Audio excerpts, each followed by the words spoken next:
يبسط الرزق لمن يشاء من عباده ويقدر له صدق اللہ العظیم۔ حق تعالی شانہ کا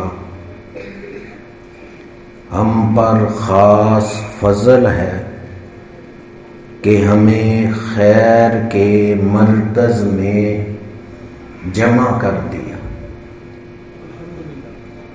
جیسے ہمارے جامعہ کے شیخ الحدیث مفتی غلام فرید صاحب نماز سے پہلے یہ آواز دے رہے تھے کہ خیر کے مرکز میں رہتے ہوئے ہماری تکبیر اولیٰ نہیں رہنی چاہیے۔ یہ صرف جمع کرنے کے لیے نہیں تھا، واقعتاً ہم خیر کے مرکز میں جمع۔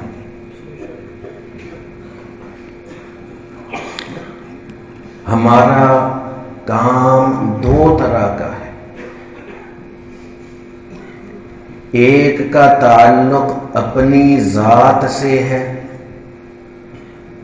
اور دوسرے کا تعلق طلباء اور دوسرے لوگوں سے۔ ایک مدرس کی ذمہ داریاں دو طرح کی، تو اچھا مدرس وہی ہوتا ہے جو دونوں طرح کی ذمہ داریوں کو پورا کرے۔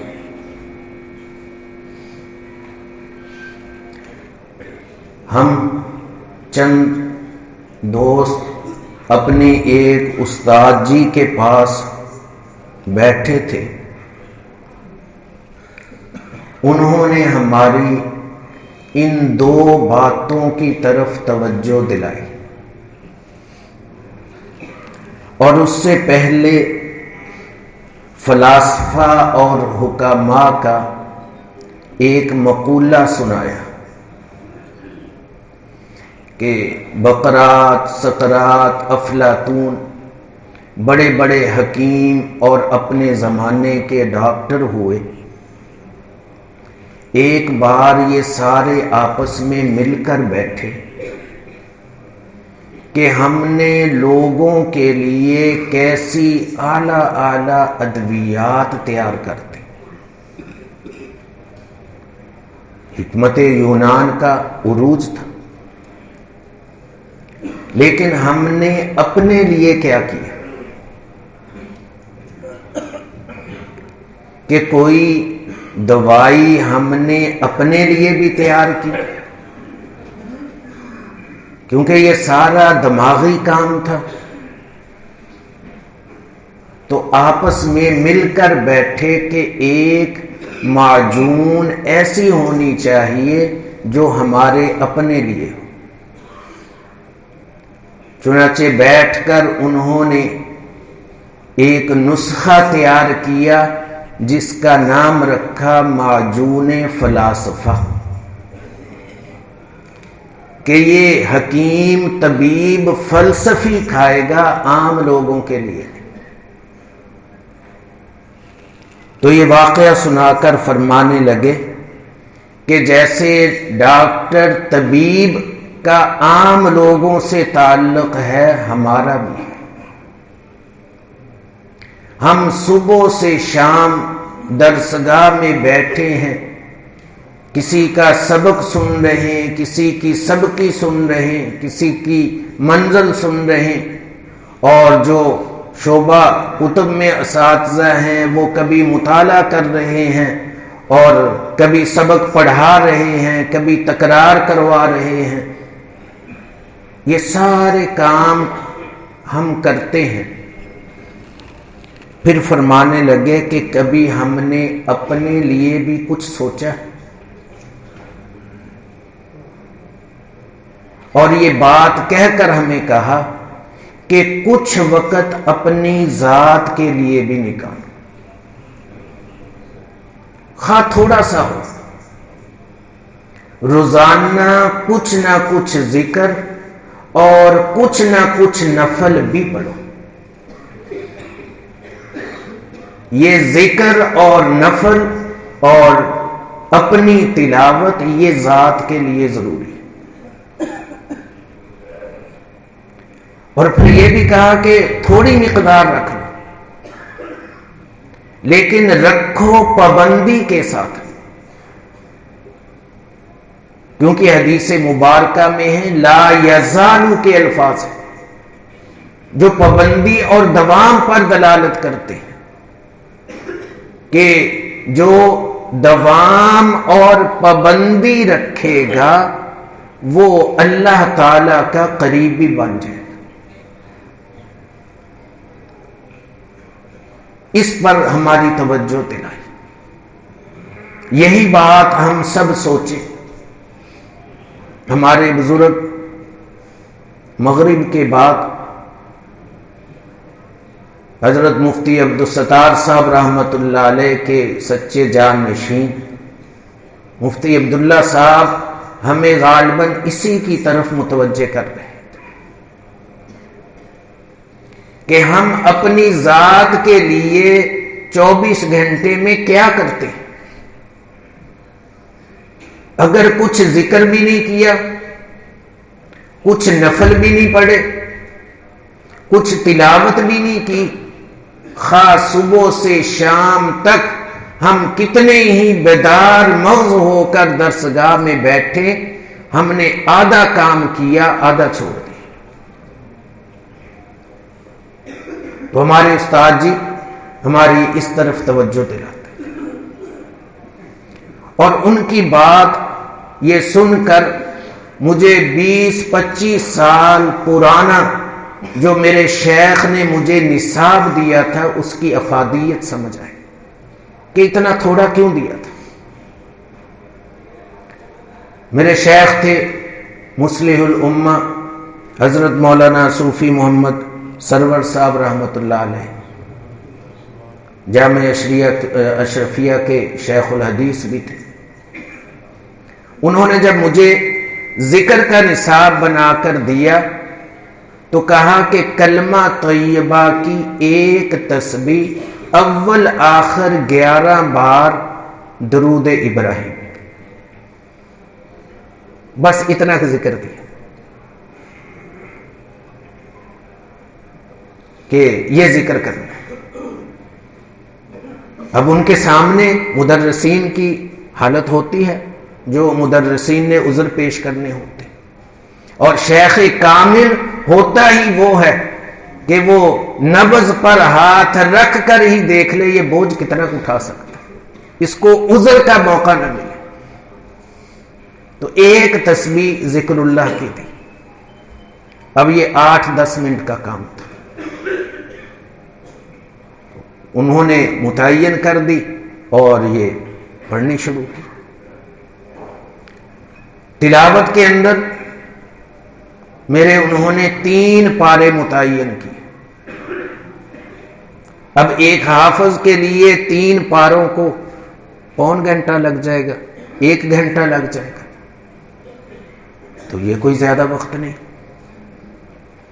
ایک بار میں بیمار ہوا، تلاوت زیادہ نہیں ہوتی تھی، تو حضرت صوفی صاحب رحمۃ اللہ علیہ کو خط لکھا کہ 3 پارے تلاوت کے نہیں ہوتے، تھک جاتا ہے دماغ، اور کوشش کر کے دیکھی ہے کہ 2 بمشکل پورے ہوتے۔ تو جواب میں لکھا جب تک بیماری ہے بس 2 کافی، جب صحت ہو جائے، ٹھیک ہو جائے تو آہستہ آہستہ یہ 3 کر لیں۔ ایک تو یہ چیز جس کی طرف ہمارے شیوخ، ہمارے اساتذہ بکثرت توجہ دلاتے تھے ہماری، وہ آپ کے سامنے رکھتے۔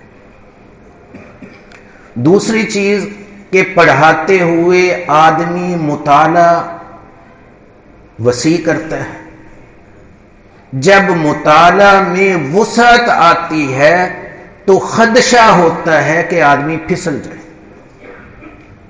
کیونکہ کوئی نہ کوئی قول ہر جگہ ایسا مل جاتا ہے جو ایک درجے میں وہ چور دروازہ بن جاتا ہے۔ جیسے مشہور ہے کہ دو شخصوں نے، ایک نے کوا اور ایک نے کبوتر شکار کیا. ہمارے ایک بزرگوں نے مجھے سنایا. کوا روئی جائے، کبوتر کہتا کہ ناس ہو، تجھے کیا یہ ہونے لگا، مجھے تو ذبح کر کے کھائیں گے، تجھے کون سا ذبح کرنے لگے.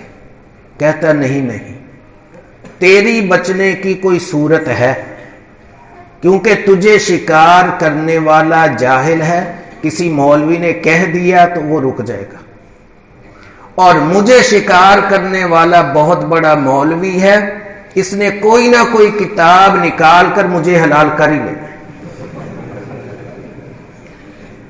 یعنی یہ جب آدمی کا مطالعہ وسیع ہوتا ہے تو یہ حالانکہ مطالعے کی وسعت کا تقاضا تو احتیاط تھی، اور یہاں الٹ ہو جاتا ہے. اس لیے جب مطالعے کی وسعت ہو تو ایسے موقع پر کم از کم اپنے مذہب سے باہر نہ نکلے. ہم حنفی ہیں تو حنفیت سے تو باہر نہ جائیں، اور اعلیٰ درجہ تو یہ ہے کہ جس جگہ چاروں مسلک جمع ہو سکتے ہیں تو احتیاطاً چاروں کو جمع کریں.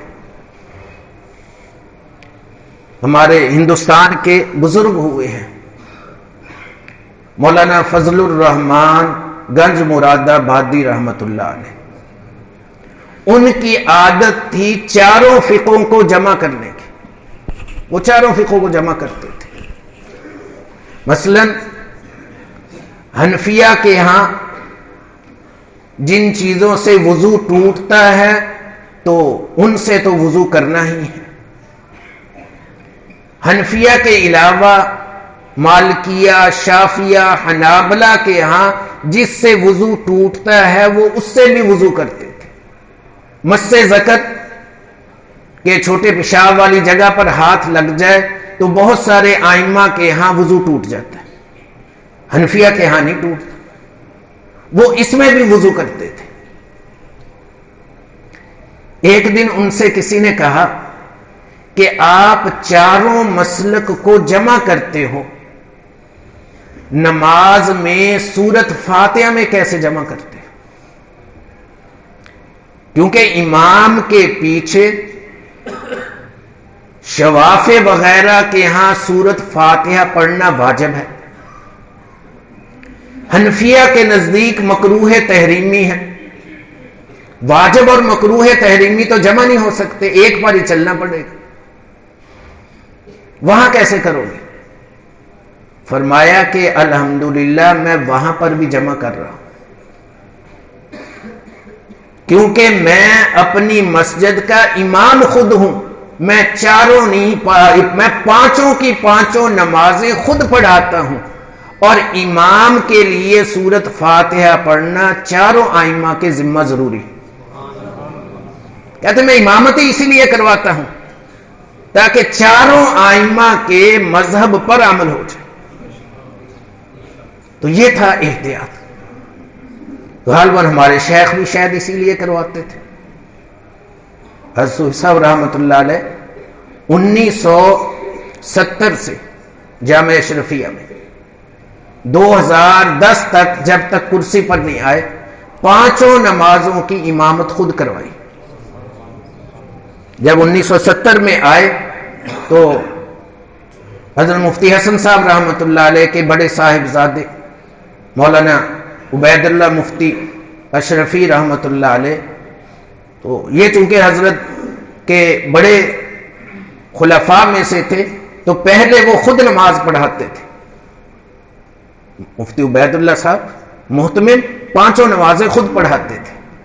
جب یہ ان کو وہاں پر لے کر آئے تو پھر یہ کہا کہ آپ میرے ابا جان کے سب سے بڑے جانشین ہیں، اب یہ مصلی بھی آپ لے لو، آپ اس پر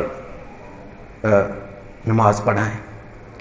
تو 1970 سے نماز شروع کی وہاں، اور اخیر تک نمازیں پڑھائیں. اور پابندی ایسی تھی کہ شاید ہم تدریس کی بھی ایسے نہ کرتے. میں پورا چلا بھی وہاں رہا ہوں، اور اسی برکت سے وہ چلے والی جو حدیث ہے کہ 40 دن تکبیر اولا ہو جائے، وہاں رہنے کی وجہ سے اور جگہ تو نصیب نہیں ہوئی۔ اس کے علاوہ بھی جب چھٹیاں ہوتی فوراً جاتا تھا، کبھی نہیں دیکھا ان کو کہ نماز سے 8-10 منٹ پہلے نہ آ جائے۔ 1970 سے جس نے بھی دیکھا ہے، اس سے پہلے بھی اور 10 تک 40 سال امامت کروائی، اور آج جو ائمہ ہیں ان کی حالت دیکھ، نماز کی مصلی رسول کی اہمیت ہی دل سے نکل گئی۔ جس کو دیکھا کھڑا کر دیا، پڑھا دینا تو میں جا رہا ہوں، پڑھا دینا تو میں جا رہا ہوں۔ مصلی رسول کی اہمیت ہی دلوں سے نکل گئی۔ کتنے بڑے شیخ الحدیث جامع اشرفیہ کے، مصلی رسول کی اہمیت اتنی کہ باہر بیان کے لیے بھی نہیں جا رہے کہ میں نے نماز پڑھانی، میرے ذمہ ہے یہ کام۔ ہمارے بزرگوں کے ہاں ان کی بڑی اہمیتیں ہیں۔ حضرت صاحب بارہا فرماتے تھے کہ مسجد میں مؤذن کی جگہ ملے اور دوسری طرف تمہیں شہر کا ڈی سی لگایا جائے، مؤذن کی جگہ ڈی سی کی جگہ سے اعلیٰ ہے۔ اور فرماتے کہ اگر امامت کی مل جائے اور ادھر تم کو گورنری مل رہی ہو تو گورنری پر لات مار دینا، امامت کو قبول کر لے۔ پھر فرماتے کہ تدریس یہ اتنی بڑی ہے عبادت کہ جس کو تدریس مل جائے اور دوسری طرف وزیر اعظم اور صدر کا عہدہ مل رہا ہو تو اس تدریس کو قبول کر لینا یہ اس سے اونچا عہدہ ہے۔ اور پھر آگے فرماتے کہ اگر فتویٰ لکھنے کی استعداد بن جائے تو اس کی دنیا میں کوئی نظیر اور مثال ہی نہیں۔ ان شعبوں کی اس قدر ہمارے بزرگوں کے دلوں میں اہمیت تھی۔ غالباً وقت 10 منٹ پورے ہو گئے ہوں گے۔ اللہ تعالی مجھے بھی آپ سب کو بھی جتنی ہمارے بزرگوں نے صبح سے باتیں کی ہیں سب پر عمل کرنے کی توفیق عطا فرمائے۔ وآخر دعوانا ان الحمد للہ رب العالمین۔